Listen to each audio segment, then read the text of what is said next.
Hello and welcome to DDOCast episode 628, recorded live on Saturday, February 13th.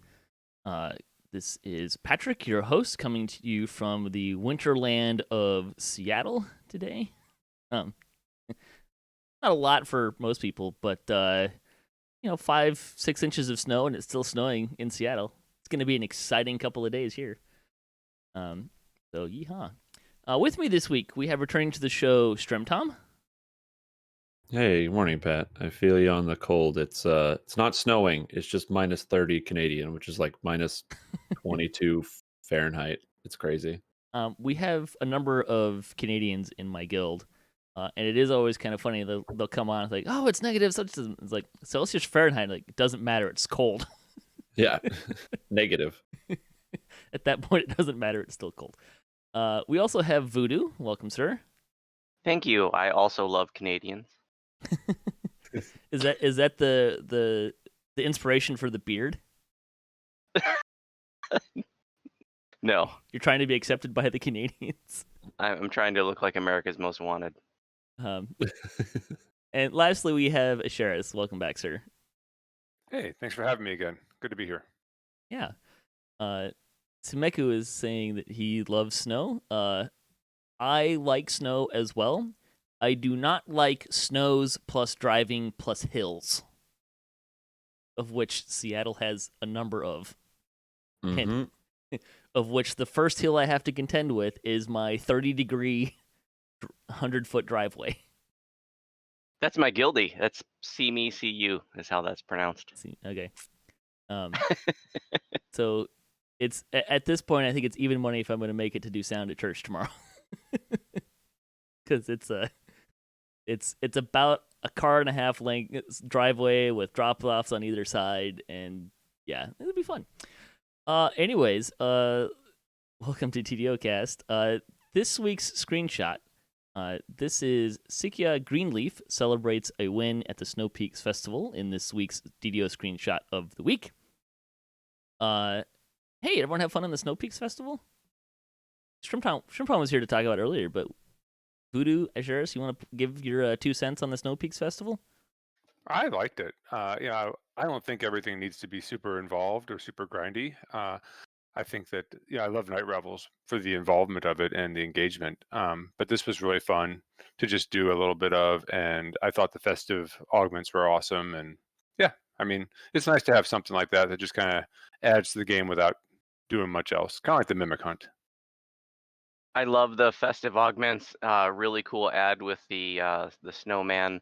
I really wanted to see. I thought it was a little bit too simplistic. I wanted to see some of the there was this invisible wall over here, and you could go through it. And there was a thin track with some extra gold coins and some hidden coins under the track over here. There was none of that. So I wanted to feel more like I was playing Cruising USA. But yeah, it was just. Did we need another winter event? I like those better than the old one. I'm hoping. Yeah, it's way better than the old one. I'm hoping that they've said that they want to release some more challenging ones in the future. I'm hoping for a loop-de-loop. Yeah, that would be really cool if we get more, more tracks. Yeah, I agree. We like to talk about Dungeons & Dragons online nearly every weekend. You can watch us through Twitch, YouTube, the DDO forums, iTunes, or from our website at DDOcast.com. And DDOcast is hosted by Cyber Ears, the awesome podcast hosting network. Shows are usually available within a few days of recording. The next show will probably be next weekend, and you can stay updated by following us on our social media pages. At DDOcast on Twitter is the best place. You can also check out our website, DDOcast.com, and we have a calendar there that kind of helps make some of that a little easier. And, I'm usually decent about updating that. The calendar also has store sales and bonus days. They usually start before I actually get them plugged into the calendar, but if you want an easy way to follow that and you want to put it on your smartphone or whatever, you can do that via that method. So, let's see. On the podcast this week, we're going to be looking at the update 48.4 preview, which came on Lamannia this week. And there's a few things to talk a lot about. That's how we'll phrase that this time around. So we'll be doing that on the back half, and then probably next week, assuming we don't have a big topic like this, we'll go back to the building a tank discussion. I think we got one more in the can for that. So we're going to start at game news. There's not a lot of game news to cover, but we wanted to kind of get through this first. And really the only piece of game news of note to mention is if you want to get your if you're interested in doing the Players Council, you need to get that in by this weekend. They're going to be starting to look at that, at who's going to be on it next week is when they're going to start doing that. So if you are interested in that, make sure you get that in. Yeah, a couple of you guys have been on. I think you've all been on the Players Council at some point or another. Yep, absolutely. Yeah. I would say to that, by the way, I know that sometimes folks feel like maybe their feedback doesn't get listened to. I think that all three of us would probably agree that there's things we've made comments on and seen responses by the developers in the Players Council, and you do get a chance to impact things. It's not perfect, but it is definitely something that if it's something you're interested in, definitely apply for it because I think you'll find it's worth your time. Yep. And I would add to that, in case for some reason somebody doesn't know, if you are on the Players Council, you actually do have to reapply. So if you didn't and you just wanted to still be a member, it's kind of the 11th hour, but you should probably work on that. Yep. If you get on there, have fun. Good luck. I have kind of said some of this before. Practice giving feedback. Giving feedback is an art. And just because they don't do what you want them to do doesn't mean they're not listening. So, we kind of a theme of the day. That's the game news. Other than the update which came out, which we'll talk about after the news. Bonus days. It's a buddy boost weekend. It says you get 5% XP for every member in your party and raid through November 15th. That's what happens when I cut and paste. I don't actually read. I think it's supposed to be February 15th. I'm not sure. I wish it was November 15th. Yeah. That'd be sick. That would be excellent. Also, Yes, I think it's actually 10%. I don't think it's 5%. If I've been looking at my XP sheet, I think we're actually getting 10%, not. It is 10%, yeah. Yeah. Yeah. So I'm not the only one who was copying and pasting. Store news. Monster Madness sales. You get 20% off of monster manuals, Slayer boosts, select pet certificates and tricks, companion and pet renames through February 18th. We just take a moment to say, hey, let's get some more monster manuals. I think they've said that we're probably going to get one or two this year, and I'm looking forward to that. Yep. Yeah, that's good stuff. I do like the being able to see hit points, and that's a really fun aspect to the game. Although also with that, can we maybe get some more places that have Warforged Titans at Yugoloth? Because I still haven't killed enough of those. Let's see. Also on sale through February 14th, the Ten Swords Weapon Box is back for the weekend.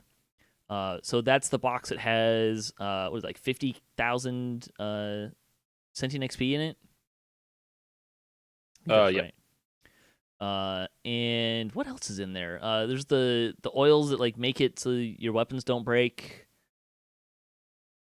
Yeah, and it's got some weapon auras, so it's got some cosmetic stuff as well. And then also on sale through February 14th, plus 20 Hearts of Wood are available. Those do still come with a plus 5 Heart of Wood. I did see some people criticizing SSG about, hey, you're really nice. You're releasing plus 20 Hearts of Wood the same week you announce a whole bunch of nerfs. Cordovan responded to that by saying that's coincidental.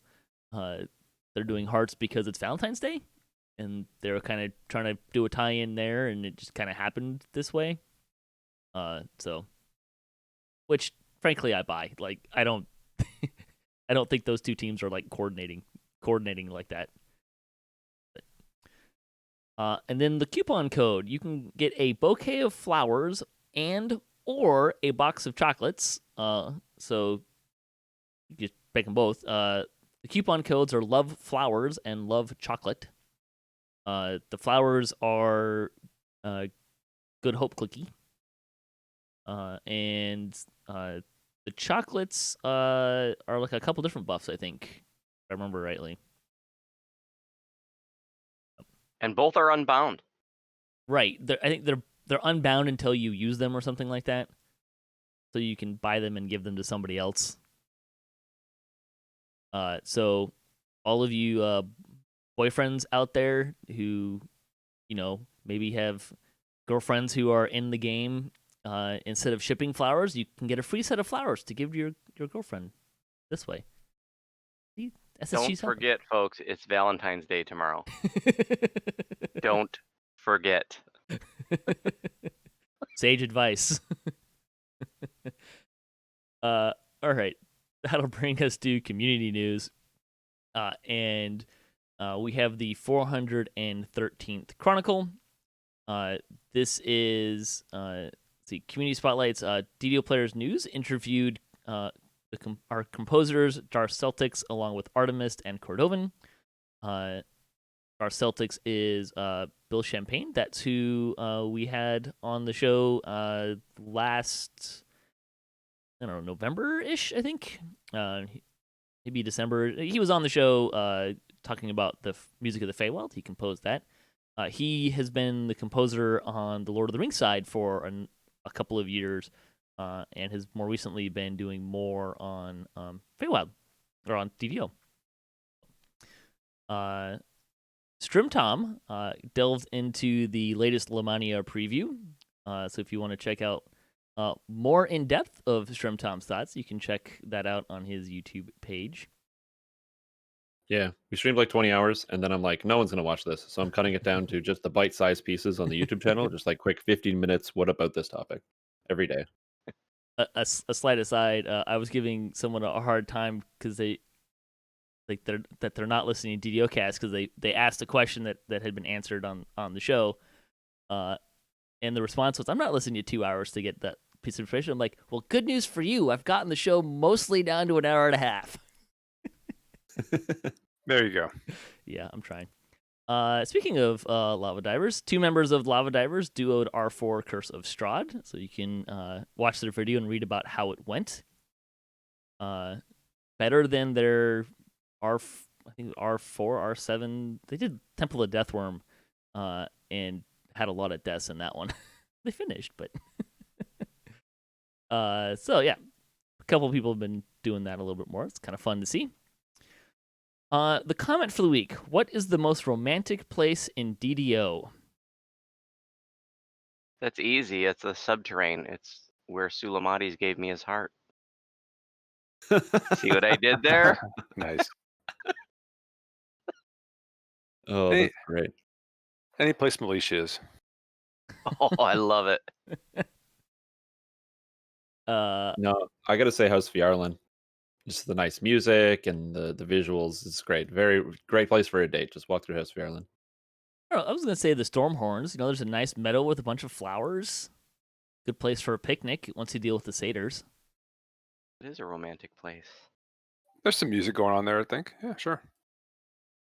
Let's see. Fansite news. We got a shout out for chatting with Cordovan last week on the show. And DDO Stream is your first stop to find DDO on Twitch. This week they're highlighting Doug going through old records, Brock and Friends celebrating American football, Brighter Days Ahead has more devilry. And on YouTube, Thazara completed R5 Old Baba's Hut. Nicely done.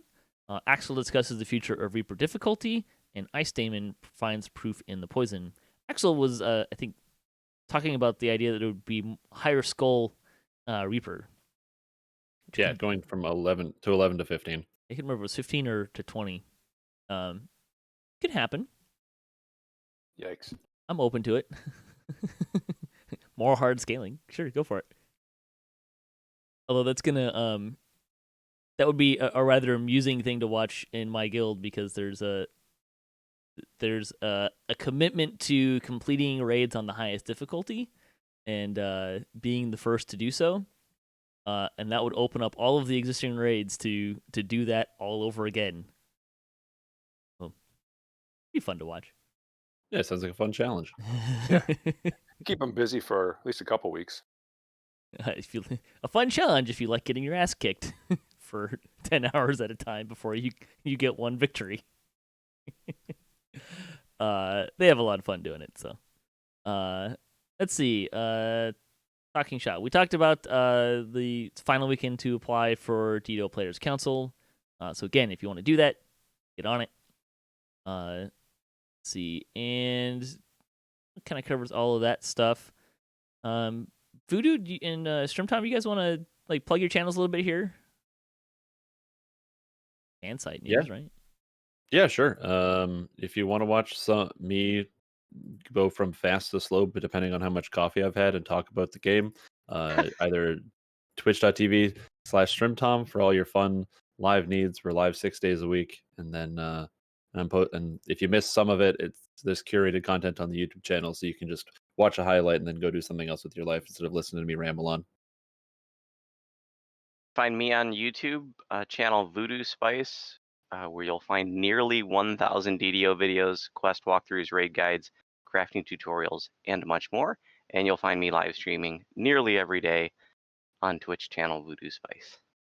I just highlight the raid videos too, because I think on all of DDO that raids usually like there's a learning curve to raids, and being able to find out how other people do it and everything would be really helpful. So we have teaching raid videos for every raid in the game. If you're trying to learn a raid, if you watch my teaching raid videos, you're probably going to know more than 80% of the pugs in your raid group.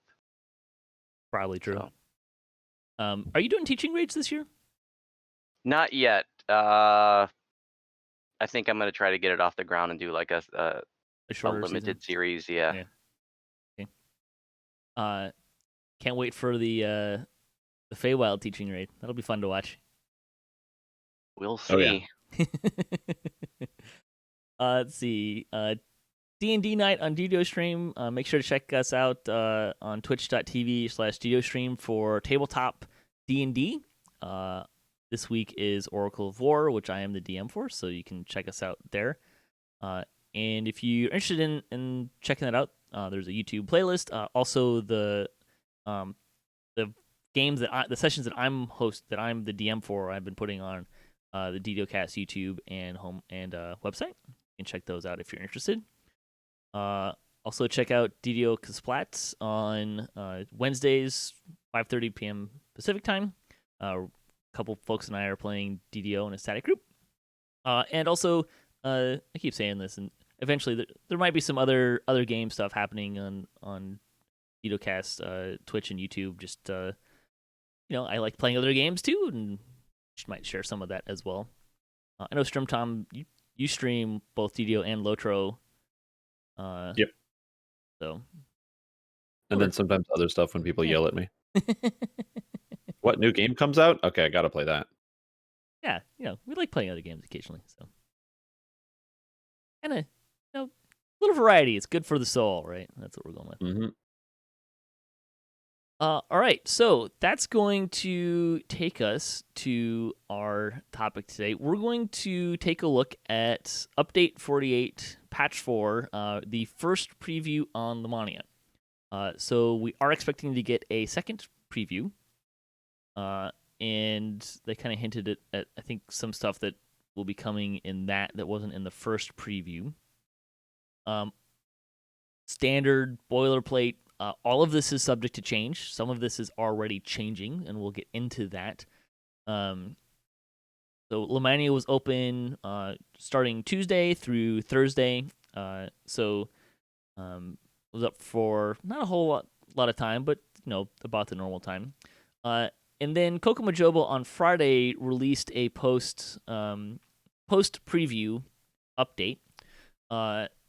So we will cover what was in that as well. But what I've done is broken that up. So when we get to the relevant points, we can add that to our discussion. So we're not going to just like talk about the preview and then talk about that at the end. It'll be kind of interspersed in. Also, I broke out some of the when we get into the balance changes stuff. I broke some of it up to be able to talk about in smaller bites. Some of what we talk about might be a little out of order if you're following along reading release notes and stuff like that. We will start with the main thread. Let me just say really quickly, I've really appreciated how they've kind of been organizing the release notes for Lamannia for a while, where they like there's a main thread and then they kind of break out pieces into chunks. Yeah, it's been really helpful. It's good too for them for like consolidating feedback, because not only that they've been doing that there, but on the DDO Discord we break down the Lamannia chunks in exactly the way that they do it, so that way it keeps all the feedback in one place and the discussion in one place. It's really smart. Yeah. All right. So stuff that's in this preview was the new raid, which was named the Dryad and the Demigod. There's new raid loot, which is actually the one part of this that we actually saw previously. It was previewed in the Feywild Lamannia. Although I'm not sure if the items were actually the raid items were actually on Lamannia or if they were just previewing the text for them. I don't remember, and I wasn't looking myself. But anyways, we'll talk about that. There's balance changes for spells, combat styles, and enhancements are kind of the ones they broke them out. In addition, so here's kind of some miscellaneous stuff and bug fixes. Alchemist Bear Greater Evolution will no longer stick to you forever. Why does no one tell me these things? Like, I could have been using that. Yeah, it's nice to have an extra 60 health. It was cool. Nobody told me. I always use the intelligence one. Let's see. Wild Hunt Shift is no longer erroneously granting +4 Constitution. The Cookie Jar now holds the cookies from the anniversary event, and there was much rejoicing. Several Feywild items have had their effects hidden from the buff bar to prevent visual clutter. Thank you. Like, unless it's a buff that like comes from another, like a spell source, I really don't feel like I need it in my buff bar. Although the set ones I think are nice, right? Because then you can make sure you have the set bonus on or something like that. But yeah, and you can see if somebody else has it on. Yeah. It would. Can we just maybe have someone go in under the hood and redo the buff bar so it can, it can only go out so far and then it goes down to another line. We can see some of that a little better, maybe. Please. Yeah, we definitely need some updates to that. That'd be sweet. Yeah. Well, the whole UI could use some tweaks, but that in particular. Yeah, well, while we're doing the UI upgrade to 4K, let's fix the buff bar so that you can see everything and it can have multiple lines. It'd be great. See, frozen keys no longer fit inside of ingredient bags. If you have keys that are currently in a bag, they will stay there. But once you take them out, you can't put them back in. I kind of liked them in the bag, to be honest. Like, it's convenient. Let's see. There are a couple other changes. The patching speeds in the launcher have been greatly increased. Cool. Oh yeah. It's a lot faster. It's like almost 10 times faster now. I assume that was just Lamannia, right? That's not. It's not in the game yet, but it's just on Lamannia. They made the change in Lord of the Rings Online as well. And Lord of the Rings Online, to download the whole thing, used to take like 3 hours, and now it's like 30 minutes. Not even. Ooh. Like, it's so fast. That's exciting. All right, so that's most of the basic stuff. We'll go to the Dryad and the Demigod, the new raid. Update 48 patch 4 is expected to debut the new raid, the Dryad and the Demigod. It bears special mention that sound plays an important part of the experience of this new raid, in particular the ambient sound volume channel. Sound isn't required to complete the raid. They're just suggesting that if you normally play with it off, you go into this one with it on, as there's some fun stuff in there. This is a cap level raid that is part of the Fables of the Feywild. We don't need to go into that. there were a couple of buggy things with it. I don't think we really need to talk about that. Did you guys check it out at all? Oh yeah, I did on normal, hard, and Reaper. How did it go? It was pretty great. It's got a lot of interesting concepts. The music is phenomenal, and the atmosphere is amazing. So, yeah, they're right when they say turn on the music. It was a really cool experience. Um, it's got a couple unique ideas that we don't have, that we haven't seen yet in DDO in terms of some of the mechanics that you have to follow to go through it. It demands a wide variety of classes. You want like instant killers, and you want single target DPS, and you want AoE DPS, and you need tanks, but you need different varieties of tanks, and you need special healers. So it's kind of neat how much they throw at you all the time. Yeah, it was cool. And then there's just some neat puzzles. There's social skills.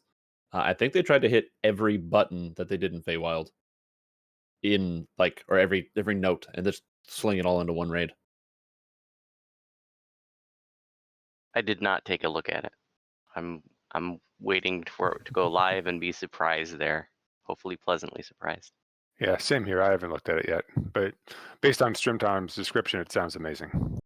Yeah, it was fun, and I will say that they said that a lot of the stuff isn't fixed yet, and some of the things are not in yet, like some of the text and whatever. Yep. But There's it's some an special entertaining attacks. spectacle, and I guarantee it was very challenging. Or like you need high stats to get through some of the monsters. I'm talking, regular monsters that are like not orange names, not red names, with like 500,000 health on elite difficulty. Like a lot of big monsters in there, a lot of big things that you got to deal with, a lot of damage. And it's probably going to become harder before release because it's not as hard as it could have been, I think. And there's going to be some interesting randomized mechanics I think are going to throw people off. Yeah, I did look at a little bit of it. Some of my guildies were streaming it, so we could kind of take a peek. My early returns it's interesting. Kind of, I mean, I'm always excited to get into a raid and kind of experience it for myself. I'm a little on the fence about the puzzle that they have in there looks cool, but I'm not sure if it's so much of if it's going to be a puzzle or if it's just going to be a combination, and click. It didn't seem like they were varied. It was just the same puzzle over and over, and once you know the combination, you know it. Which I don't really consider a puzzle myself. It just becomes tedious if it's the same thing over and over again. For sure. I think they're going to add some more randomness to that. I hope so. Although I know some people are right now are screaming at me, no, please no. Give me a combination to solve it. Hayachu in saying that in the dev chat they confirmed there will be different combos. So there you go. Yeah. And it's not even something you can see ahead of time, sort of like how in Shroud you have the different tiles where they just start with the different things lit up and you kind of solve it from there. There's a weird visual puzzle that you need to solve, and there's buttons that change the puzzle, but you won't know what they do ahead of time, kind of more like Too Hot to Handle, except a little bit more complex than Too Hot to Handle. Yeah. So it'll be kind of fun. The other thing, I'm not sure how much I want to talk about it. But I saw some feedback that, it's another one-room raid, yay! I don't know. I feel like I'm just a little sour on that kind of a feedback, because if I think about the raids that we have, it being one room or not really doesn't impact my enjoyment of the raid. Like the non one room raids we have, like Temple of Deathworm and Caught in the Web, I actually find less enjoyable because of the non-one, like all the stuff that's in the not boss fight room. I think Tower of Despair and the Shroud are probably exceptions to that rule. I agree with you in general. A lot of the one-room raids can be very fun, and some of my favorite raids are like that. I mean, if you take Lord of Blades, for example, I consider that actually to kind of be a one-room raid, just with a little bit of run to. The stuff at the beginning doesn't add anything to the enjoyment of that raid, really. Well, it's just got the dialogue in, so you hear the story. Yeah. It's just for the voiceover, that's it. And I don't even know if I'd say Tower of Despair that to me is like 3 one-room raid fights. Yeah. hmm So This is my plug for Tower of Despair to become legendary, though. I'll second that motion. Voodoo, you want to chime in on the one roomness? I do prefer a little bit more variety, but I'm not going to, bash it just on that one Yeah. aspect of it. Yeah. Master Artificer's one big room, but it has multiple different things going on in it throughout the one roomness. Like, so I don't. Yeah. Anyways, let's talk about the raid loot. So this this was previewed previously, and I think the most notable thing I saw from a feedback perspective here is what happened to half of the things that you previewed before that are no longer here. Yeah, a lot of people are upset that the Kopesh is missing from the list, the Shuriken's missing from the list, staff, longbow. I'm very upset that that repeating crossbow that was going to be so cool is no longer there. Yeah. So Yeah, that was my first takeaway too. Is that the number of weapons is a lot more scaled down, and as a result, it means that the raid's going to be more interesting to a more limited build set because you've only got a handful of weapons. I did notice they hit almost every two-handed weapon. They have a great axe, they got a great sword, they got a falchion in there, I think. Quarterstaff. But Although yeah, it's not a melee quarterstaff, but yeah, but as far as like range build weapons, there's not a throwing dagger. I don't think there's not a crossbow. Like Strimtom said, the longbow got pulled out. there's no And ranged weapons at all. yeah, no ranged weapons. Yeah, yeah. So I think that's a bit of a miss because that's clearly a build that a lot of folks are playing, and when half the raid loot's not going to appeal to your build, that makes it a bit of a challenge. And the weapons are also very melee. They're melee weapons, so they are more melee DPS focused. There's not a lot of castery stuff in there either. yep. I know that during the dev chat that happened on Wednesday, Linabel was online and he was polling people in the chat, being like, "Okay, if weapons from that previous list were to return, which ones did you want?" And I think the major takeaways were longbow and Kopesh. So I don't know if that's actually going to happen. Just that was in the dev chat. So The bow makes the most sense to me, just because we know that there's they've announced they're doing some stuff with with bows in the future. So I yeah, don't know.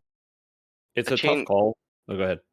a change that I'd like to see them make to all raid loot list philosophy is to add more stuff that has universal appeal, so that you don't get in these scenarios where it's like, oh, this is all caster loot, so the melees don't want to join, or this is all melee loot, so the casters don't want to join your raid. Add something, like a freedom of movement augment, or a special mount, or a special uh sentient jewel or something like that. Like, how about the mount from what is it, Witch Hunt? What if Yes. that was raid loot in there? Well, we don't Everybody, know. It Yeah. could be. it Sort could of be like right, how but that's the kind of thing that everybody's going to want. It doesn't matter what your build is. You're like, cool mount. Yeah, I'd like to have that. Yeah, I and agree. there are some fun augments in here though too. Mhm. That one, there's a couple of those I would like to have, and I agree with you. The augments make it a lot more useful. Now, those Yeah. augments, are those going to be? Because augments are not typically bound to character, right? They are It probably going to be depends. bound to account, I think. Or maybe they are bound to character. That's a great question. I have no idea. Because they're raid drop augments. They're not like the created raid augments. I Yeah. mean, we've had raid augments in the past, and they have been account based. So the Draconic Soul Gem is bound to account, or not? It's not even bound. You can No, it's actually not bound. Yeah, you can hand it away. You Yeah. can hand it away. Uh, So that's a possibility. Meridian Fragment is another one. Yeah, Meridian Fragment. So there's the bound status of that is a question mark. Kind of back to what Voodoo was saying is I like a lot of what you're saying, and the parts of it that I would speak to is I love the idea of putting sentient gems, and so I want them to be buyable by raid runes. I don't care if it's 10,000. I want it in. I want to be able to buy it. I don't want to have to just rely on random chance. If it's not a sure. tome in a raid, it should be buyable. I agreed. Sort of. So I'm 99% of the way there. I think what would be cool is if they did add secret loot, like the sentient jewels, so there was like a horse or something in there. If it wasn't in the raid rune list for like the first month, so no one even knows, Fine, and then it shows up, and then people go, "Oh my god!" and then they add it to the loot list. fine. It gives you that I'm big okay with moment. that. But like at this point, one of my biggest pain points with Curse of Strahd is like I would love to get That that jewel. sentient jewel, but I'm not going to run it for a 0.01% chance to get it. But if you put it in the like I said, I will pay 10,000 raid runes. I would like it to not be that high, but if it is, I will go. I will start running Strahd again so I can get that sentient gem. The other thing to what you were saying, Voodoo, is I kind of wonder if that was some of the thinking behind this Change Stone thing, which is a trinket that has 4 randomized spots. Now it's really mostly martial stuff, right? Like it's not it's not going to be a caster item, because other than stats, there's not really anything in there that's castery.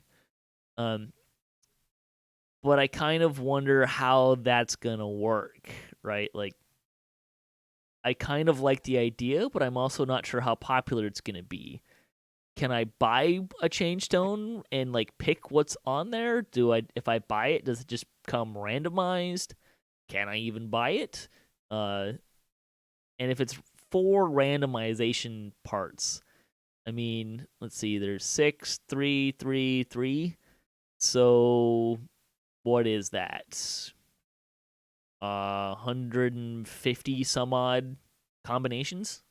Yeah, Yeah, there's if a that's lot. randomized, that's going to be pretty poopy. But if we get to pick that, Yeah. that's way cooler. But imagine if they had, a whole big old list of things on every tier that any build could benefit from. Mm-hmm. And instead of set bonus Eminence of Summer, it was set bonus this works for any set.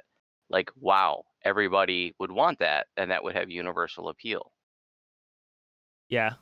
I think that set of well, they're goggles, I think, right, from one of the Sharn Part 2 Yep. ones.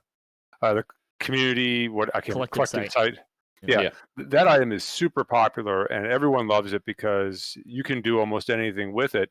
And I mean, I've seen people farm that out of Sharn more than anything else. And so I agree with what Voodoo's saying. If this item, could kind of fit that goal, where it's just like, hey, do what you want here, almost like a mini craftable in here. If this is randomized, then you're not going to change your whole gear Tetris just because of this one item. It's going to be too difficult, and I don't know. I'm hoping it's not completely randomized. So I am kind of on the team of I'm okay if it is actually fully randomized, and I think the big reason is because we don't kind of have anything like this in DDO currently, like an item from like a raid that has a really really high potential top end where you could get like the perfect change stone, or you might get an awful change stone, or you might pull a change stone in the raid that is useless to you because it has all the stats that you want, but it has charisma. Then there's somebody in your raid who's playing charisma who sees it and is like, oh my gosh, that could actually be really neat. I think people are undervaluing the idea that there are 12 players in the raid who can each make use of potential a change stone when it drops. And also, I don't know. To me, it's like kind of interesting. It is almost like the ultimate Fey twisted item. How like each Fey twisted item is like a little different than a regular one. This one changes based on like the season or whatever, and it's all about change. It's really cool and thematic. I definitely understand people who want to have something they can select so it can have the right stats. But it's so well themed that I'm like, I don't know. It's just really cool. Also, it's plus one of like 15 items in the raid, so it's not even going to show up most of the time. Which kind of actually leads me down the question of how popular is it going to be if it's, you have to get it, and then when you get it, is it even a combination you have any interest in? So, I don't know. I'm kind of curious to see how it's received, I guess. I think you're right. There will be moments like, oh my gosh, that change tone is perfect for what I'm trying to do. Like, it's a perfect fit for me. Gimme, right? Like, and that'll be great. But I think what's going to be more common is, I don't want this one.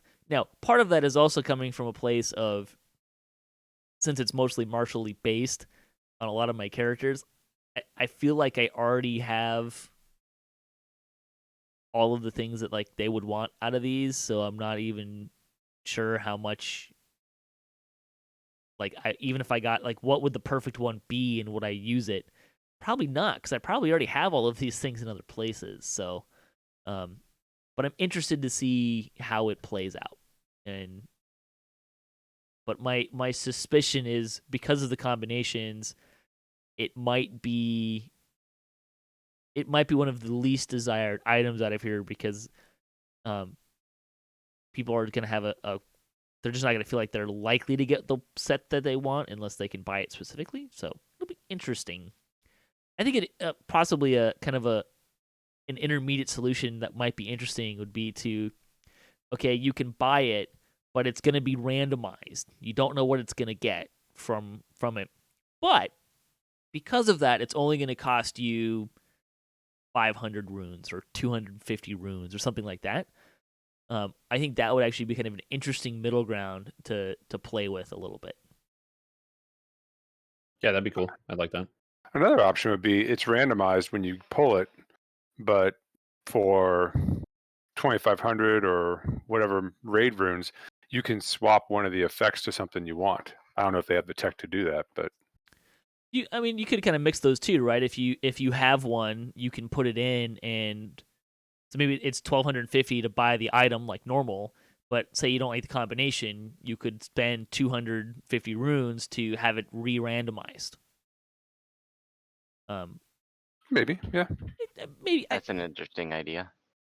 Or what if you get the item and you like 2 of the 4, then you get another pull that has one of the 2 things that's missing.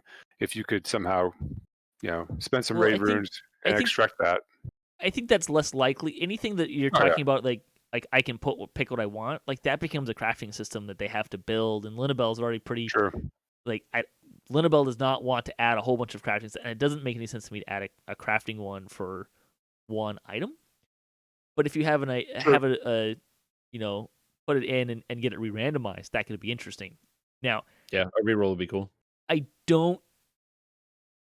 think it would be cool, but I don't know that our player base would really be into it, because I don't really feel like our player base is that big on randomization. They want to take as much of the randomization out of it because they want to get that optimized piece if they want it in the first place. So I don't know, like, even with all of those kind of ideas, I'm still not sure if we have the history and the interest in buying into here's a randomized item that can come out in different combinations. Dragon touched armor. Yeah, I was just gonna say Dragon Touch. I'm still burned by Dragon Touched. I hate randomization. You're not wrong. Yeah, that's what I'm saying. Like our player base doesn't have a very positive reception to randomization in that way. But I think there's ways they can be better, right? Like, oh, you get a change stone and you don't like that one, put it in and have it re-roll. Yeah, I think there's an idea there. Make sure to send Linabelle that idea. Maybe might happen. Because then it's just one recipe, right? Like, add in a recipe in the raid rune list to say, give me a new change stone.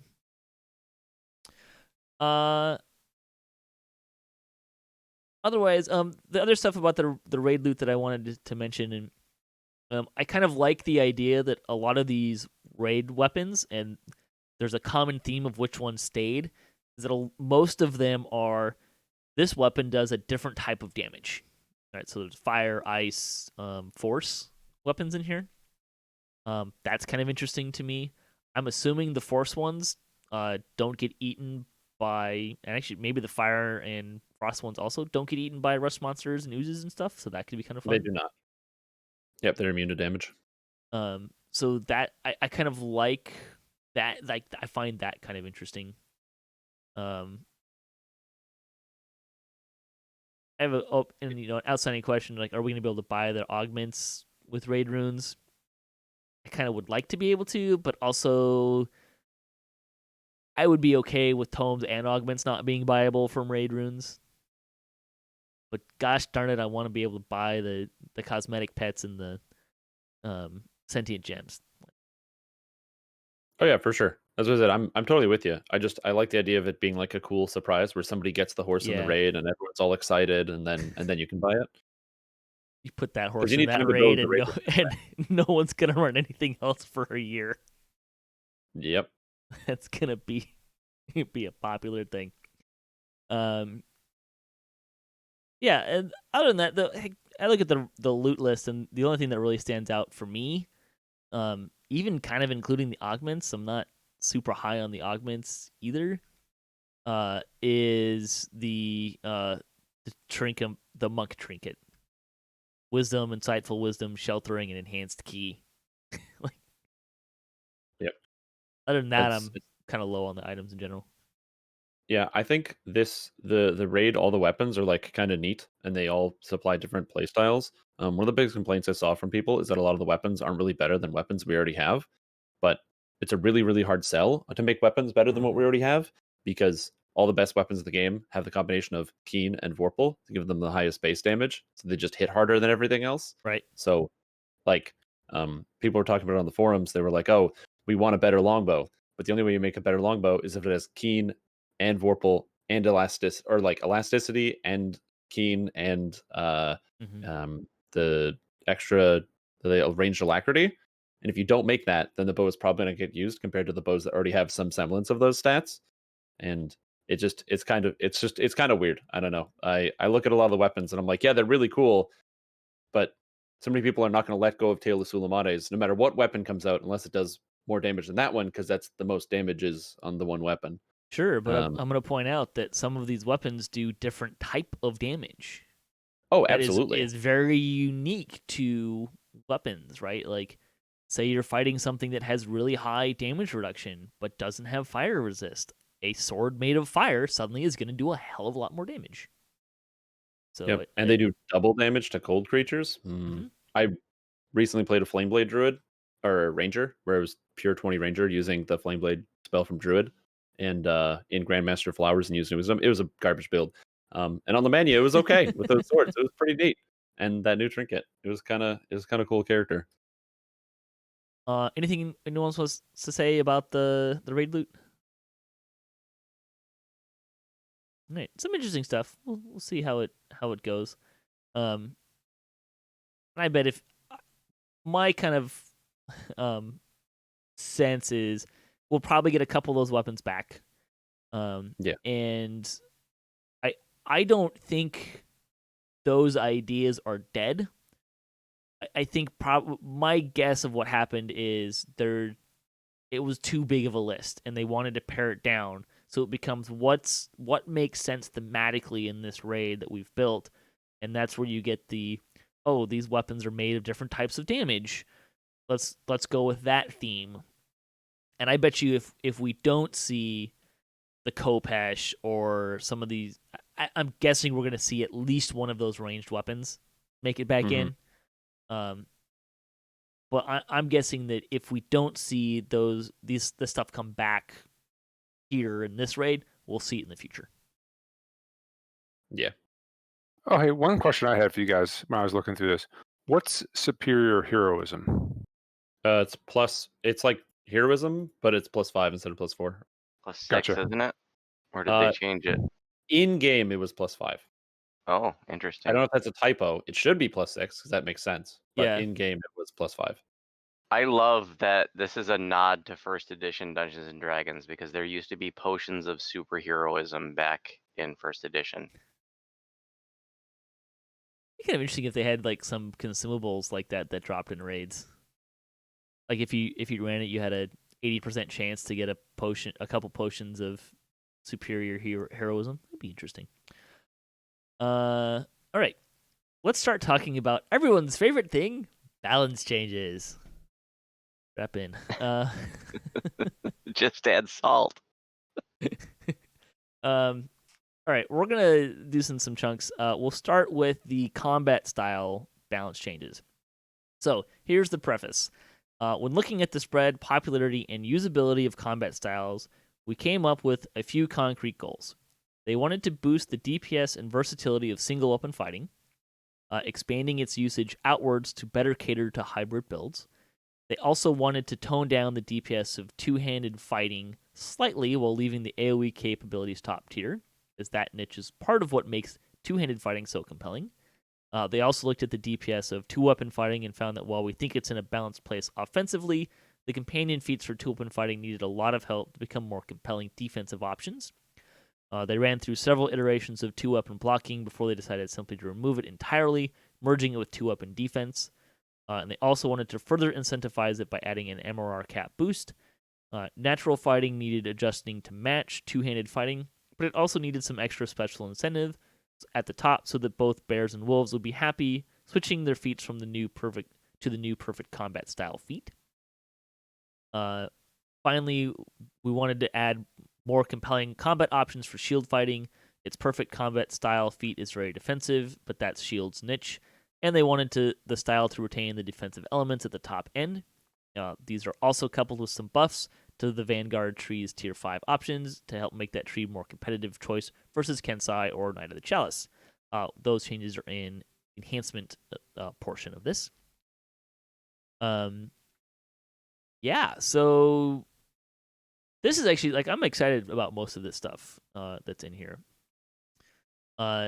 So some single weapon fighting stuff. And we'll kind of take each of these combat styles in chunks and then kind of summarize it at the end. There's a new feat, offhand versatility. Your offhand modifies your main hand, so if you have rune arm or orbs, on a Vorpal Strike, your next spell will automatically crit. That has an internal cooldown of 20 seconds and lasts for 20 seconds. And nothing in your offhand increases your ability score modifier to damage by 25%. And it can be a bonus feat. There is also now a perfect single weapon fighting feat. Which now also increases your ability score modifier to damage by 25% and grants an additional plus 10 combat style bonus to melee power. Anything you guys want to say about single weapon fighting? Or should we just run through all of them and then talk about the whole thing? I mean, single weapon fighting seems good. Yeah, pretty strong changes. I think they'll be useful. I don't think it's overpowered. Exactly. But the one thing that may not have been obvious to some of our listeners, we currently have perfect two-handed fighting and perfect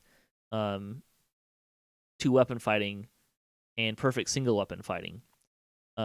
You don't actually have to be in that fighting style to take the feat, and some of them actually gave a benefit that could be used by anybody, is what they were speaking to in the preface. Two-handed fighting. The two-handed fighting, improved two-handed fighting, greater two-handed fighting, now increase your ability score modifier to damage by 25%, as does perfect two-handed fighting. This is all actually a nerf. They are taking, currently at the high point, you can get your two-handed fighting modifier to 3. They're bringing it down to 2.5.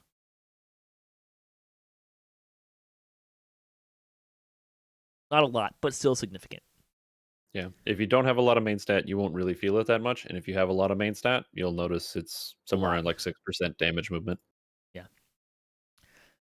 Natural fighting.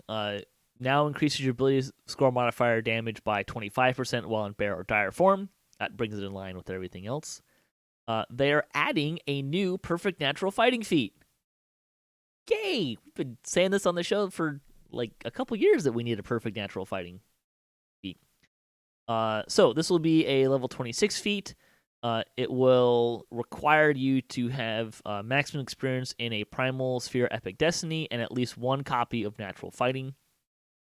If you're in bear form, your two-handed modifier or ability modifier will increase by 0.25. And your bear form's armor class will increase by 5%. And in wolf form, you will get plus 15% competence bonus to maximum hit points, and you gain plus 2d6 sneak attack dice. Cool. I'm not super sure about the wolf form one. Yeah, I agree about that. That one's a little underwhelming. I mean, I guess I don't know. When I run a wolf, I'm always using EDF anyways. So yeah, the bonus to hit points maybe not super helpful. Because if you're using epic defensive fighting, you're actually getting more benefit out of it than just this. But if you're not, you get some benefit there. And I'm not entirely sure that they needed more sneak attack dice, but thanks. Yeah, I am excited because I usually play like wolf. Like a lot of people play mostly like barbarians as opposed to wolves, and I like actually doing mostly druid, so 17 druid, and being able to cast your spells at range, like healing spells, saving people's life, that sort of thing, Mhm. is awesome. I don't like using epic defensive fighting when I play wolf, so this not having to do that or not needing it as much is great. I'm very excited about that.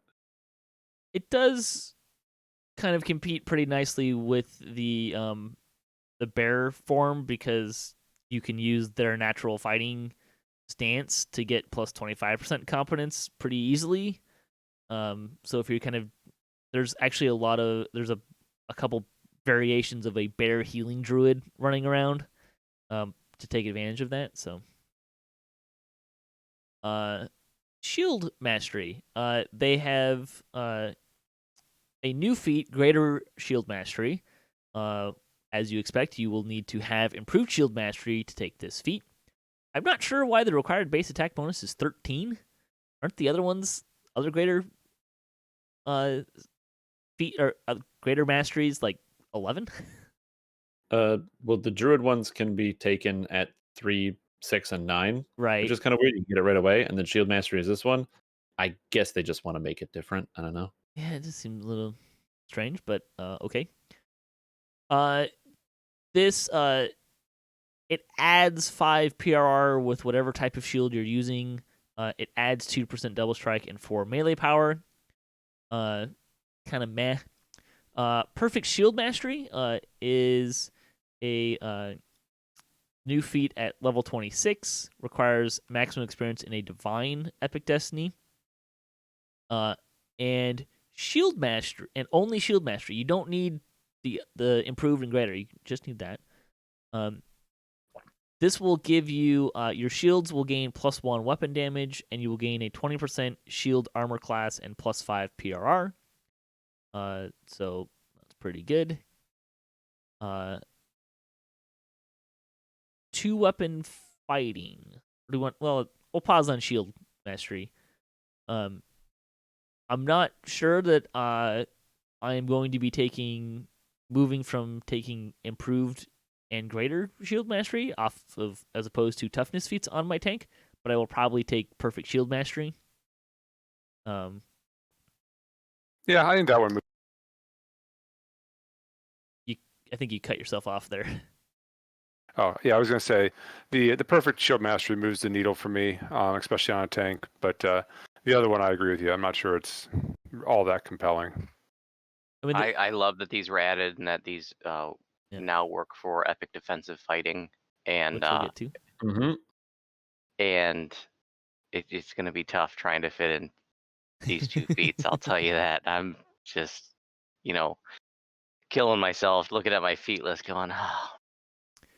I think that that is one of the interesting results of this is that some builds that maybe felt like they weren't as feat starved are now going to feel a little more feat starved, and I guess that maybe leans a little bit of an advantage towards some of those classes that get extra feats. Yeah, we'll throw this out now because it really only applies to the shield mastery feats. Now contribute to epic defensive fighting. The other ones already did. So natural weapon, 2-weapon fighting, single weapon fighting, they all already applied. But now the shield mastery ones will apply as well. Which Very is happy about that change. Yeah, I think that's a great change. I don't think we talked about this in our building the tank with Epic. We're talking about feats. Is improved shield mastery and greater shield mastery. If you compare that to say a toughness feat, you're getting yes, you get double strike and melee power, but your offense is, if you're really selling out on tank, your offense is probably pretty low. So from a tank perspective, you're probably better off taking a toughness feat than taking a feat for 5 PRR. Because you're going to get more than 20 hit points when you factor in all of the bonuses and stuff, and every hit point you get is worth the same amount as the hit point you got before it. That's not true for PRR. If you already have 200 PRR, 5 PRR is not going to get you a whole lot of benefit. PRR is the same way. It's every point of PRR gives you the same benefit as the previous point. No, it scales down. But that's There's based on a forum Misc. post called the myth that PRR gives diminishing returns that I would recommend everybody take a look at. And I don't know if Did they anybody change here it? is. No, it's just that it's PRR. The way that it calculates is really misleading because it displays it as a percentage, and I took it the way that you interpret it as well. That it's like, oh, once you have a lot of PRR, each additional point seems like it just gives like, a hundredth of a percent. But if you instead look at it as this is the amount of hit point protection you get. This is the amount of additional hit points of damage it's going to take before it kills you. Every single point of PRR gives you exactly the same benefit. The first point of PRR and the 401st point of PRR gives you the same amount of, let's say, for example, you need 10 more damage to kill you. That's true for the 401st point of PRR and the first point of PRR. Let's take a look at it. I'm going to find that and post that link in the chat right now. Sure. Yep. It's still going to come down to what if you're on a tank builds, is 80 hit points worth more than 5 PRR? Probably. Now, having said that, the two places where these feats are going to really shine more is a Vanguard style build. You're not a tank per se, but you're an offensive sword and board. So this will be a great benefit to them. Also, a popular tank right now is a barbarian tank, which does not have a defensive stance. So you're already using epic defensive fighting, and taking the shield mastery line would make more sense if you want to be a barbarian tank than, say, the two-handed fighting line, which you're getting less benefit out of. Because now you get the PRR bonuses as well. So those are kind of the two places that I see really working a little better there. Two-weapon fighting. The two-weapon defense now grants everything that two-weapon blocking did, as well as its original +1 AC and +5 PRR. It also now grants +10 MRR cap. And yes, this will work on hand wraps, and they will clarify that in the tooltips to make sure that's clear in game. That came from Coco's preview post. I think it's great. Like I've been saying for a while, like give us more options for increasing our MRR cap. This seems like a great place to do it. I love this change. Mm-hmm. Yeah, I think a lot of two-weapon fighting builds are probably light or no armor builds, so this would be huge. Mm-hmm. I think the other benefits are a little, blah. I'm glad they got rid of the two-weapon blocking. That for what is it, like 2 DR? That's not a lot of value for a feat. If you're blocking a lot with two-weapon fighting, you're probably not playing the game as effectively as you could. Okay, that'll take us to the enhancements and miscellaneous balance changes. The preface here: the buffs that we have done to these enhancement trees were centered around two goals: to provide a boost to spellcasting ability for Bard and Artificer, and to help equalize the disparity between Vanguard's Tier 5 selection versus Knight of the Chalice and or Kensai. They hope that these focus changes encourage a wider variety of offensive spellcasters.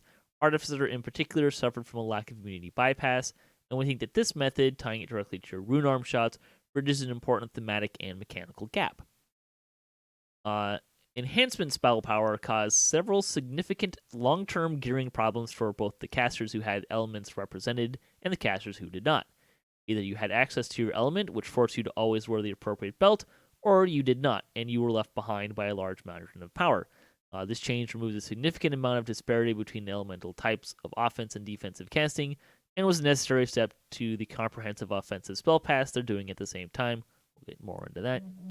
The changes to Shifter are primarily bug fixes, but they also wanted to give an avenue for advancing out of the fatigue that occurs after shifting for shifters that don't get tireless rage from Barbarian. In addition, they wanted to bump the durability of Beast-Hide shifters slightly.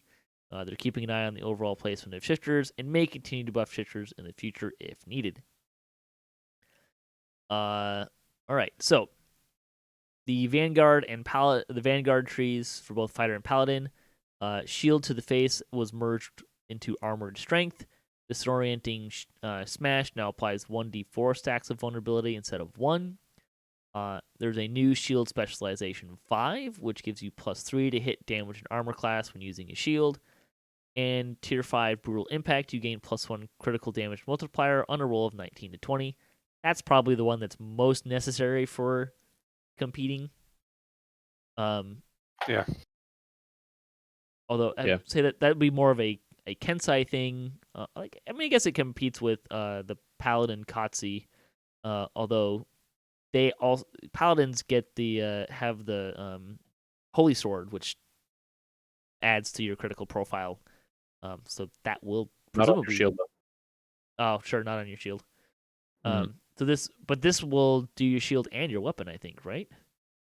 Yes, the Brutal Impact is your shield and your weapon. Right. It's interesting because as somebody who played a lot of Vanguard, you always wanted to use an axe because there's an ability in a Legendary Dreadnought, the Headsman's Shot, that gives you +1 critical multi on a 19 or 20 while using an axe, but it applies to your shield for some reason. And shields only crit on a 19 to 20 anyway. So with this Brutal Impact, that means most shields in the game are going to be like ×9. That's if you kind have of an axe, insane. which is really fun. So with this, you'll now be able to see people getting shield crits, like regular shield crits for over like 60,000 damage in raids, which is kind of neat. Yeah. So I don't know if it's going to be good, but it's going to be cool. Yeah. Gotta try it out. Artificers in the Arcanotech tree in Tier 5, charged recoil rune arm shots now strip electric immunity for 10 seconds. Interesting. God Cool. tier change. What was that? It's amazing. No. It's a god tier change. It makes the class so much better. 100%. Sure. Yeah, that one, I would think that makes sense, right? Like all the other DPS casting styles. Now, I don't see a lot of damage casting artificers, which kind of says more that they do need a boost than anything else. Yeah. Spellsinger. This is the one that I think I have the most questions about. First, Horn of Thunder's SLA is no longer multi-selector. It's now 1 action point per rank. The multi-selector that's going away there is the mass hold SLA. Boo. Advanced Magical and Advanced Musical Studies are now merged and condensed together into 1 2 action point single rank enhancement named Advanced Magical Studies, which grants +200 spell points, +3 bard songs, and will add the spell Hold Monster Mass to your spellbook at level 5. Which begs the question, what's better? Hold Monster Mass as an SLA or Hold Monster Mass as a spell? I think it's way better as a spell. Yeah, it's a spell, the finally. SLA had way too long of cooldown. I mean, you I can mean, sure. adjust the Mana. cooldown, but Some people are going to want to have both. I get that, but if it was an either or, I like this way better because Yep. the cooldown on the SLA was frustrating. Yeah, and this way it's cheaper too. So that's great. But you know what? I mean, I don't see any reason to get rid of it as a multi-selector. They really should just keep it in there. I mean, I'm not taking Horn of Thunder. Like, What? It does so much damage. It's so It's good. a nice one. Yeah, it hits for like 14,000 now in level 30. I with might have to give it a gear. shot, but I'm still not. I'm not. We'll see. I played a Spellsinger, was soloing a bunch of Reaper mode Feywild on Lamannia. I highly recommend you check it out. It's very cool. You're doing a lot better job of selling me than these release notes are. We'll see. See how the action points shake out. Yeah, that was the one that I'm kind of like, I'm not. We'll have to see how that plays out, and I'm not sure which I'm gonna like more. But The thing with the whole the spell versus SLA, like the cooldown's gonna be nicer, but I'm not gonna get my free meta magics on it. So But it's actually cheaper because you is it? apply your meta magics, but then it's the SLA's cost gain Bard spell cost reduction. So you don't get the 10% from epics, the 10% from the Bard tree, and then 10% either from item or from a Fate Singer enhancement. So it with the minus 30%, you're not usually going to be going above 50 anyway Yeah, with all your spell abilities. sounds like someone's doing the math for me. I love this. Let's see, Shifter and Razor Claw. Beast Hide, Wild Hunt, and Razor Claw Shifter feats now clearly state that their effects block things that cannot be used while raging. Empowered by Nature and Destructive Shifting now also grant you are immune to Fatigue, including Fatigue from Shifting. Which I'm assuming means also Rage. Yeah. I'm not sure why they didn't put Shifting or Raging in there, but that's going to be fun. I think that's going to kind of open up Shifter more as a barbarian race that people will play a lot more. So that's good. Threatening Shift now also grants plus 10 PRR in addition to its existing effects. And True Hunter now properly lists its freedom of movement effect and no longer lists a non-existent immunity petrification.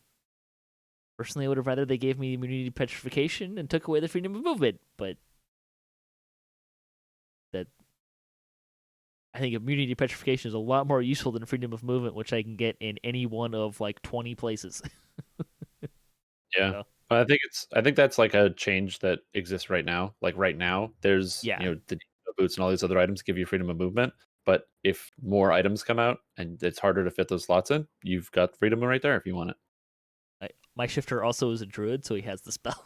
So. Yeah, that too. Like, here's the thing: immunity to petrification exists, but it's a lot harder to get. Yep. Freedom of movement, easy to get. I like to think.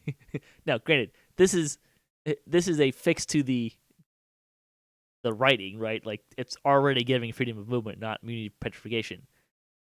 So I like knowing that I'm not getting a non-existent immunity to petrification. I just like to get immunity to petrification instead.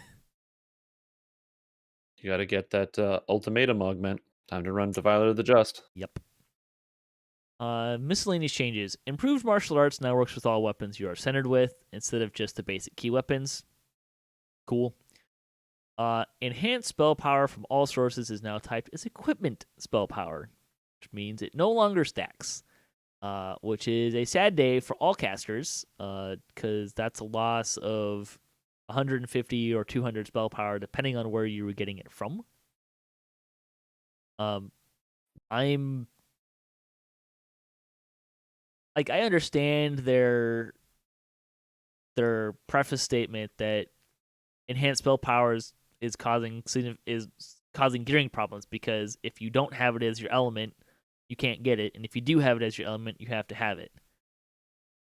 I think I kind of I want to know more about why they didn't go down a path of putting it out there more, maybe lowering the numbers, but putting it out there more and adding the other elements as opposed to just taking it away. That's my point too. I agree with you 100%. There's two ways to solve this problem. They picked the wrong way. Yeah, I think it would have been nice because like when quests, a lot of them, especially in like Feywild, have like 4 items or something. It makes it pretty consistent. I would prefer to have like more items in quests, so it's harder to get what I want every time. I think it would have been more interesting of, like, I get the point that some of the class, like, you can't get it in Sonic and you can't get it in Light and alignment damage. And if you can get it, you have to wear it. Well, yes, but that's true because you haven't given it to me in more options, and you haven't given it to me in those options. So, I don't know, that would have been, if it's out there, and if you lower the numbers too, right? Like, right now the belts are giving, what, 202? Something like that? The burn scar? Yeah. Like, if you drop that way down, like cut that in half, and then just give me a bunch of other places where you can get it. gear treacherous can be a pain in the ass, but if you give us those options in more areas, it makes that more challenging, which, I mean, I think more choice, you're taking choices away from me. And the reasoning you're telling me that you're taking those choices away from me is because you didn't give me more choices. Well, we were talking about the raid loot earlier. A bunch of raid augments that would do this with different elements would be a nice thing. It would have expanded everything. I don't know. I'm a big proponent of, we have way too many bonuses in DDO right now. So when properly gearing, if you want to be ready for raids, you need to have your accuracy, insightful accuracy, quality accuracy, deadly, insightful, deadly, quality, deadly. You need to have your artifact bonus, your exceptional bonus, all these different things. And I don't think that it's a bad thing that we have them, but like, unless you're playing a tank, you will never ever consider the defensive bonuses on an item. You can literally like just put your finger over the screen and not look at the defensive bonuses because they don't factor into your build at all, because you have to focus so hard on getting all the main stats. And given that we have equipment and insightful and quality and exceptional and artifact bonuses to spell power, I'm okay not having the 6th bonus on that same stat, if that makes sense. Especially considering then you also want your crit and your insightful crit and your exceptional crit and your artifact crit and all these other things. So compare this to, we were talking about with the accuracy, right? So you've got normal accuracy, insightful, and quality. Yeah. I think that's okay because, one, not everyone needs quality accuracy to hit consistently, right? Like, that's not necessarily every build's problem. Fighter, probably something with a base attack bonus of 20 versus a base attack bonus of 15. Like, there's your difference, right? So I don't think you need it. Now, and I think there's value in having those as all options. I think there's also value in having enhanced spell power as an option. Now, yes, it is a problem that, like, I agree with their assessment. It's a problem because these other elements don't have it, and you can only get it in these 2 places, so everyone's getting those and they feel like it's must-have gear. Yes, because it'd be like if quality accuracy or quality damage was plus 20, then yes, everyone would want to go and get it because that's a lot of damage.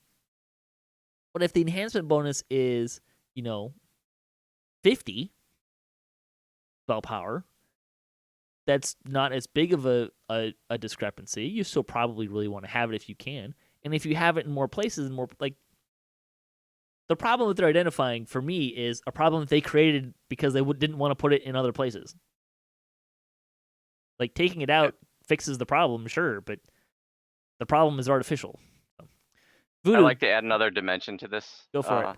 conversation here, and it's going to be interesting where it shifts the needle in build philosophy, because right now we're in a state of DDO where spellcasters are, a lot of them, and it's been very fashionable ever since Ravenloft gear, ever since this item, the belts, that just forget the meta magics anymore, and just you're running around with 1300 standing spell power. So why bother with meta magics, because you could spam more spells that are super cheap at 1300 spell power, whereas if you had all 3 of the damaging metas, for all this huge spell point costs more for just 300 more spell power. So it'll be interesting to see if maybe some of those damaging metas come back into fashion, because this 202 from the Ravenloft stacking is taken away. I know when I was building max spell power casters recently, I didn't even bother with the damaging metas because it just didn't seem worth it anymore. But maybe they'll add value again. And we'll just have to not spam spells as much. Well, that would bring some balance back to Wizard too, who gets the more feats versus the Sork. I mean, I've never actually had a problem gearing a caster, not the same way we were talking about with a melee. With a melee, you do kind of want to consider at least some defensive stuff because you're going to be in harm's way. And combining that with all the different offensive stuff like accuracy, deadly, double strike, et cetera, gearing was a real challenge on a melee. I always felt like casters had more room to get in the the LGS sets and that sort of thing, because there just really wasn't that much stuff they needed. So it didn't, burning a slot for a burn scar sash or something was not a big deal. But I see everyone's point. Gearing is a funny thing, right? Like, if you give us more choices, it becomes more interesting and more fun, but also more challenging and more of a pain in the ass. All right, shall we move on to spells balance changes? The really fun part. Sure. All right. So this was where most of the how do we want to say it? Fury, fervor, passion came from. So preface for spells changes. Nukers are fairly strong right now overall, but they've identified two particular outliers: alchemists and fire sorcerers. There are several factors involved in why they're ahead of others, but one of the largest factors in both is their top-end spells, Multivile and Meteor Swarm, are significantly ahead of their fellow top-end nuker spells, largely due to good damage dice, below-average cooldowns, and a significant boost to caster levels. As a result, they've brought those spells down to be much closer to Acid Well, Iceberg, and Thunderstroke, and met in the middle on cooldowns, buffing those three spells in the process. While this won't solve all the disparities between nukers and other kinds of characters, they believe that this brings them a little closer together and makes other kinds of wizards and sorcerers a little more viable, and makes parting with these nukers less one-sided. On the other side of the spectrum, a lot of offensive spellcasters that don't have access to the wizard and sorcerer spell list needed a boost. This patch targets offensive spells across a wide variety of builds, and aims to bring up the floor of the spellcaster spectrum considerably. They've also fixed key bugs with Druid to allow its premier crowd control ability, Earthquake, to correctly scale its duration in Reaper. Those not watching the video, Voodoo is very happy with this news.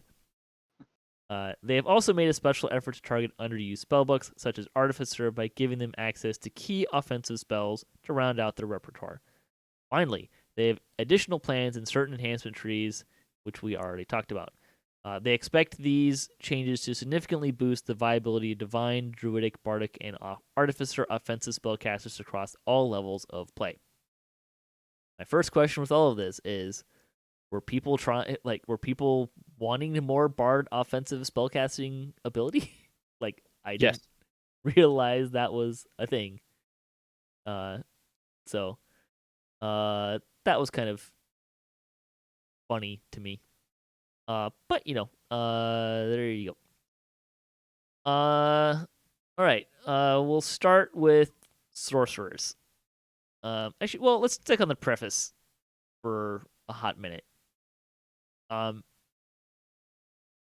This part I buy into, right? Like, I'm on board with nukers are fairly strong. Alchemists and fire sorcerers are outpacing the rest. I feel like that's accurate. So I buy into the preface. All right, you guys have anything else you want to say about the stuff in the preface? No, it all seems good to me. We'll get into some of. I'll come back to that with some of the other ones that. So sorcerer and wizard spells. I'm gonna kind of dial in on those. Iceberg, Thunderstroke, Acid Well, and Meteor Swarm all now have cooldowns of 9 seconds. For wizards, 6 seconds for sorcerers. So it's all at the same spot for all of those spells. And that's a reduction for all of them except for Meteor Swarm, right? Correct. It's a lower cooldown. Yep, they're all pretty faster. Cool. I think That's They used to Meteor be pretty Swarm. 9. cool. I think Meteor Swarm was 3, right? 3 or 4. Mm-hmm. 3, I think. Yeah. So I'm on board with that. That makes sense and is line with their stuff. Meteor Swarm's maximum caster level has been reduced from 30 to 20. That will match Iceberg, Thunderstroke, Acid Well, and Multivile, which we'll circle back to in a minute. That, like, them all matching for me, that makes sense. Yep. I have some issues with the max caster level and caster level system in general. I kind of don't like it. And Yeah, caster levels suck. part of the reason why I don't like it is I don't think it's very clear to a lot of players. I think people get very confused. They don't recognize that, +1 caster level. Well, you're not actually getting a benefit out of that if you're already at your maximum caster level, and I don't feel like that information is very clearly communicated to players. It's like max dodge and dodge cap. Yes. Yep. If you It adds confusing math yeah, that if you're not Confusing. familiar, you just don't even know what's going on. so I really don't like that system. And well, I'll save this. I'll connect some of that other stuff in Alchemist. But so I kind of want them to come up, and I think this is outside the scope of this preview, but I'd like them to come up with something different than the max caster level thing. Just because I don't like the idea that even experienced players, right? Like unless you're really tracking this stuff, and I'm not. I was gonna check. I'm not even sure if it's actually in the expanded character sheet stuff. But like, unless you're really paying attention, you might be getting a +1 caster level bonus that doesn't do you a whole lot of good because you're already at your max caster level. So I don't know what the answer is there, but I'd like there to be something better there. I agree. Caster levels are bad. And well, not caster levels, but max caster level makes no sense. Spells should be used based on like the amount of damage that they do, and also like the area. Like if you remove the maximum caster level off of Burning Hands, it doesn't mean people can start using Burning Hands because it costs less. Because you have to like touch somebody and the damage sucks. So even if you remove it, I feel like spells get more interesting and more versatile as they get higher level, and that compels you to use those. Like even if Lightning Bolt doesn't have a max caster level, you're probably still going to cast Thunderstroke if you want to do single target damage as a sorcerer. So I feel like they should just remove the maximum of the system so it's less confusing, as I don't think it'll have too big of an effect for most people, since increasing your cash levels is hard anyway. I'll go a slightly different route. I'm actually okay with there being a maximum caster level. My issue is that you're giving a lot of pluses to caster level that outpace that. So we're not into Alchemist yet, but one of my biggest changes they're taking they're changing. You can't get a high max cash level on multi-vial anymore. It caps at 20. And I'll get into that change a little bit more. But the issue I have with that change is in the Bombardier tree, almost all of the cores are +1 to caster level. Yep. What's the point in giving me a +1 to caster level if it's gonna hit my max caster level? Like at the 18 core in Bombardier is +1 caster level. If my maximum caster level is 20, I'm required to be at level 18, and I've already got 3 +1 to caster levels before this one. Is this one actually doing me any good? Because I'm already at max caster level, and this isn't going to push me past it.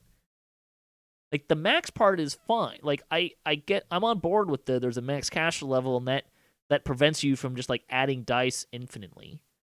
My issue is don't give me a plus to caster level, a whole bunch of plus to caster levels that aren't actually giving me anything. I would rather see that be something along the lines of, oh, okay, your dice for your damage spells now do an extra +2 damage or something like that. Then I know it's very clear what it's doing. I know it's always working. Like something to that effect, I think would be a better system than plus to caster level when you have this cap that I'm going to be running into all the time. Yep. Uh, Either change things all over the place to give less caster levels because most of them are irrelevant, or remove caster level. Either way, fix the system. That'd be nice. yeah. Voodoo, anything you want to chime in on this? I agree, and I'd like to see them.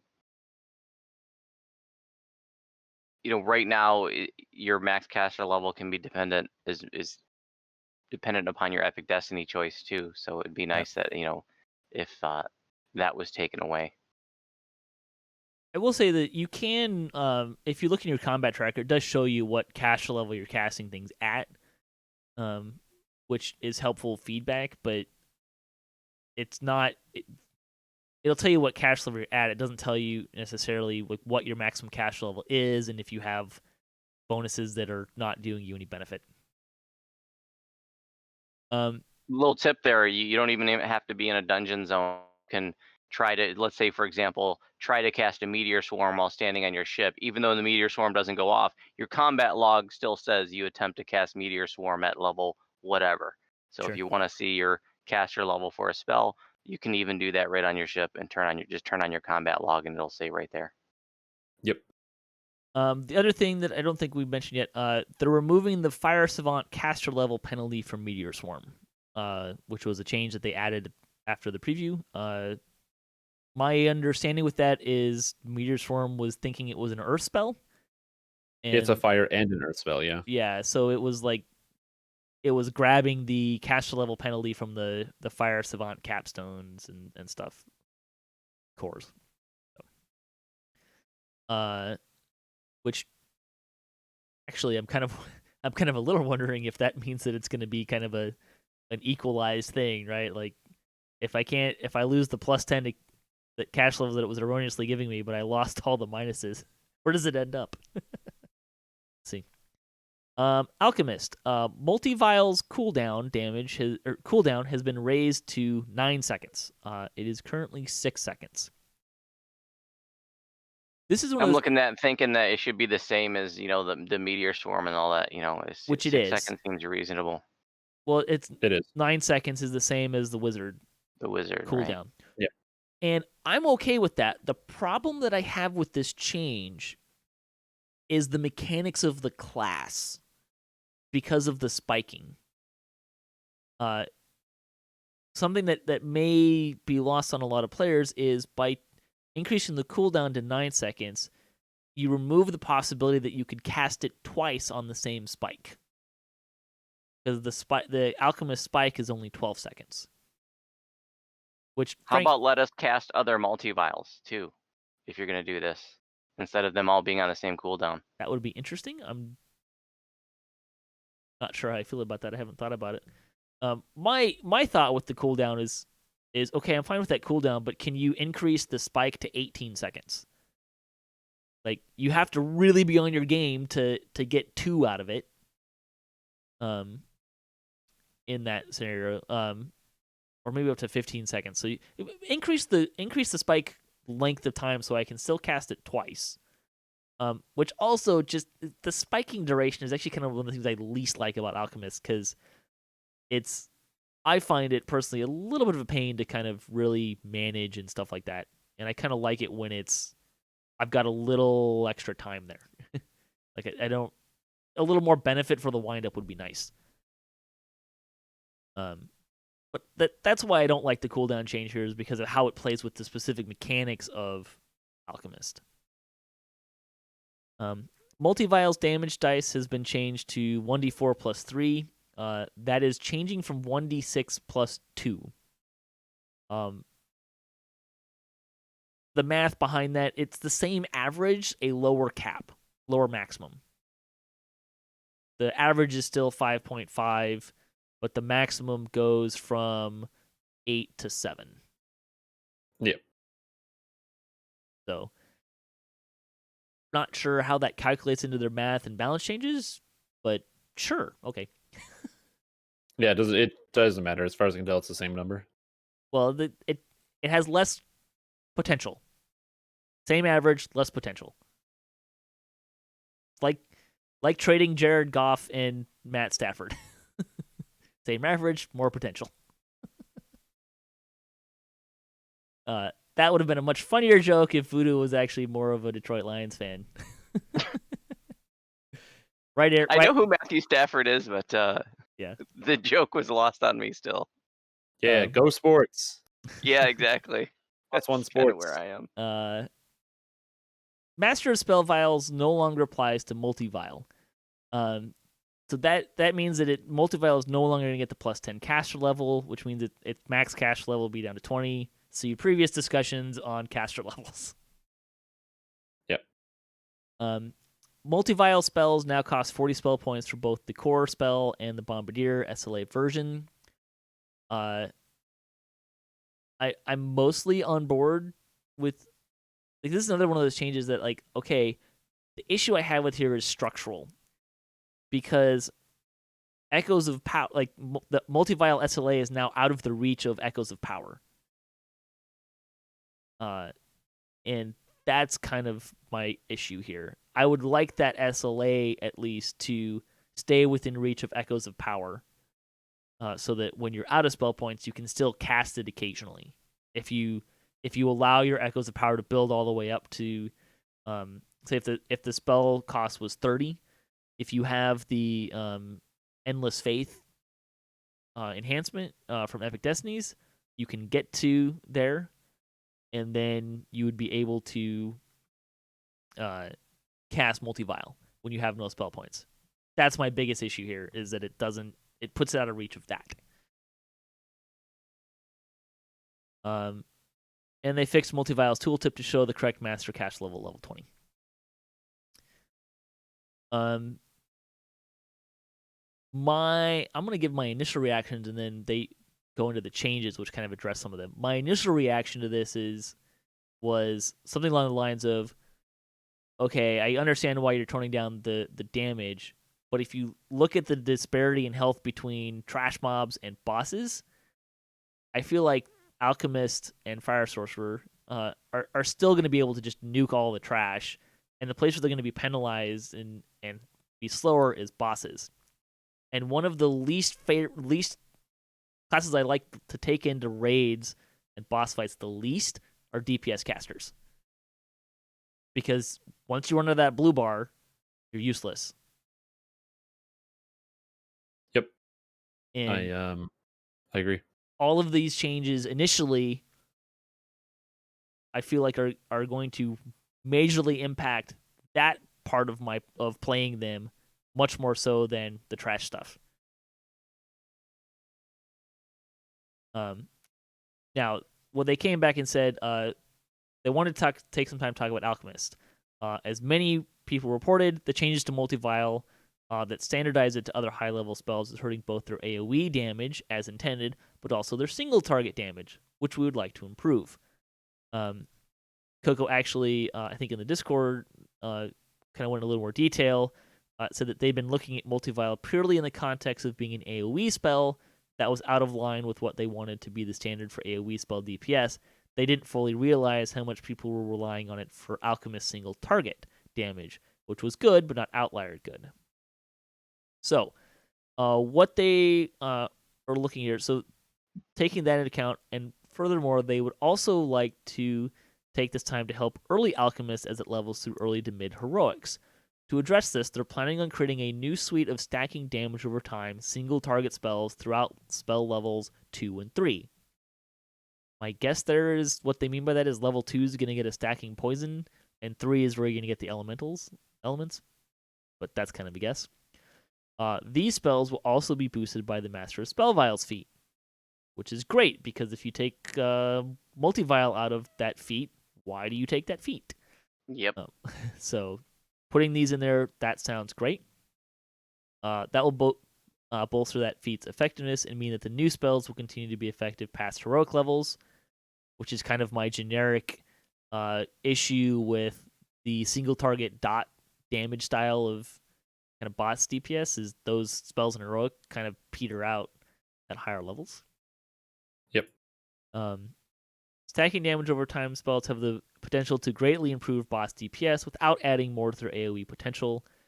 They hope that these new spells will help Alchemists of all levels tackle high hit point monsters, and especially hope that they can help bolster Alchemists of low levels by filling out their early game attack chain.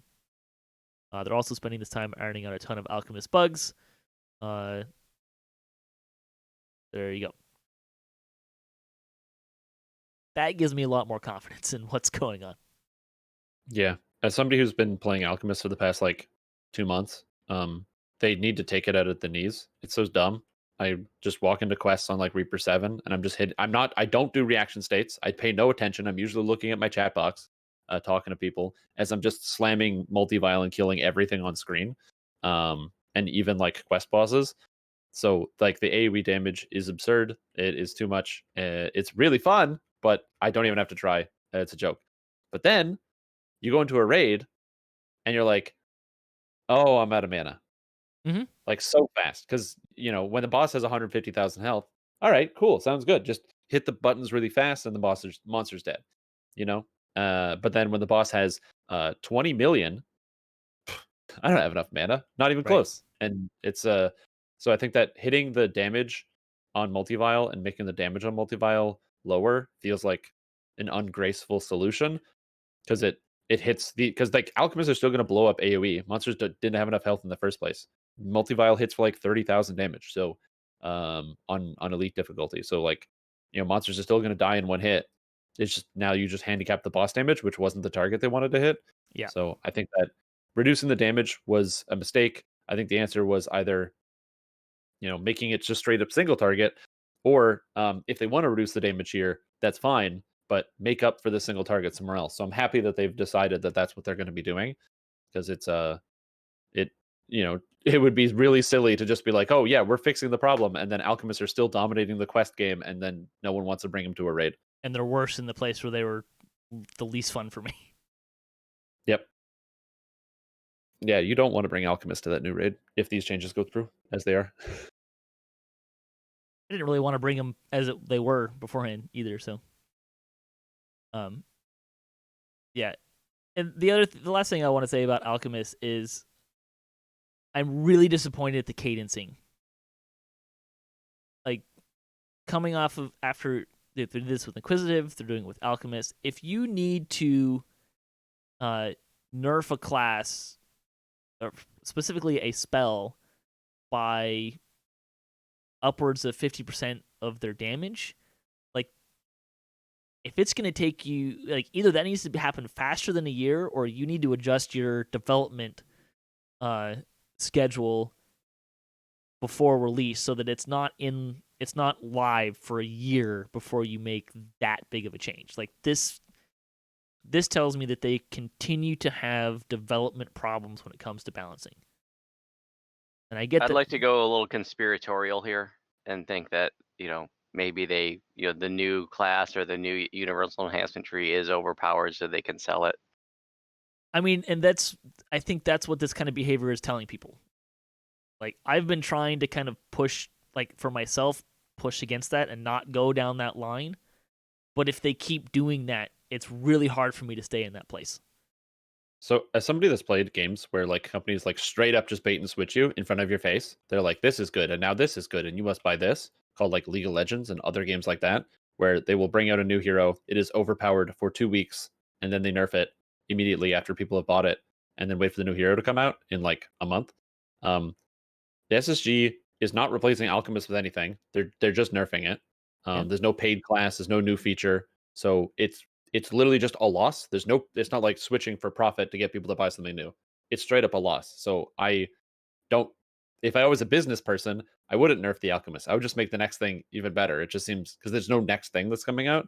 And then on top of that, they didn't I feel like it's a damned if you do, damned if you don't. If they nerfed it within 3 months, people go, oh, bait and switch. I bought Alchemist. I bought this thing, and now I'm all upset. And they wait a year, and now people are like, why didn't they nerf it right away? Now I've been playing for this thing for a whole year. Like, I feel like it's always lose if they have to balance something down.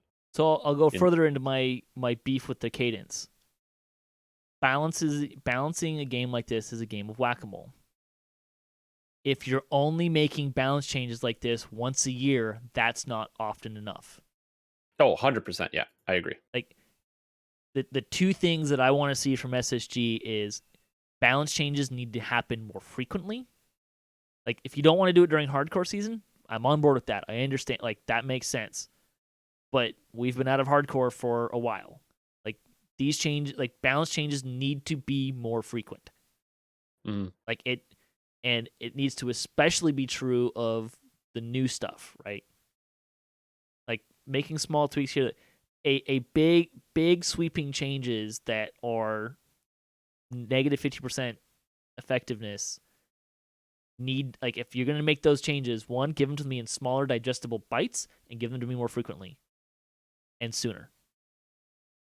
or fix your you've got a developmental problem because we're consistently getting stuff that needs to be really heavily handedly nerfed. You've got to you're putting it all in the same basket. Again, you're Inquisitive, it was nerf Inquisitive and improved Precise Shot. This time it's nerf Alchemist and Fire Storks, and we're getting rid of Enhancement Spell Power in the same boat, right? Like, if you give these to us more frequently, in smaller chunks, and more quickly, you show a better commitment to balance, and they're not doing that. Yeah, I can agree with that. I've never understood why SSG is so reluctant to make small changes.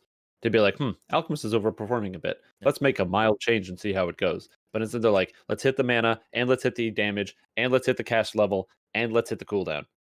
Yep. But we don't know which one of these would even cause the problem. Mm-hmm. And yeah, I don't know. I don't know how hard it is to make a change like that in the game or with the code. But I wholeheartedly agree. I don't know why they never make small changes. And you're further sending me a bad message of, okay, if this goes too far and kills the class and makes it unfun and people stop playing it, you're not going to fix it for at least a year. That's the other problem with it. Okay, I want to kind of power through some of the other stuff. I don't want to give short shrift, but kind of want to get through some of it. Artificer spells, Static Shock, Lightning Sphere, have had their damage changed. Elemental Prod has been reworked. Let's see, Blasting Rods, Lightning Motes also got their damage dice changed. Prismatic Strike got reworked. Tactical Detonation got its damage changed. So a bunch of reworking and damage dice changes. I don't want to read out all the details here, but I think it's all generally kind of a buff and really just across the board on the damage, right?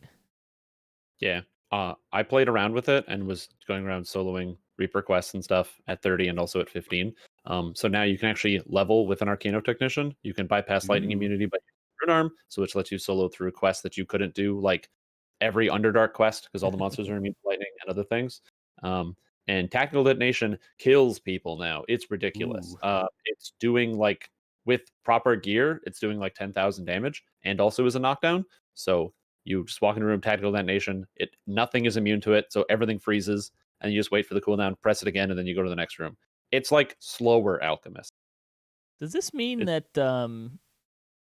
my my run-ins with monsters that are casting Tactical Detonation is going to hurt more? No, they're still gonna kill you, but it's not gonna be more damage. It's just the same amount. All right. Bard spells, Sonic Blast, Sound Burst, Shout, Greater Shout, and Horn of Thunder have had their damage dice all, I believe, increased, all changed. Cleric and Favored Souls, yikes. Nimbus Light, inflict light wounds. Chill Touch, Deific Vengeance, inflict moderate wounds. Searing Light, inflict serious wounds. Sunbolt, Chaos Hammer, Holy Smite, Order's Wrath, Unholy Blight, inflict wounds. Flame Strike, Slay Living, Comet Fall, Destruction, and Firestorm have all had their dice damage changed, at least, and I believe they're all going up. Yes, all up. Big.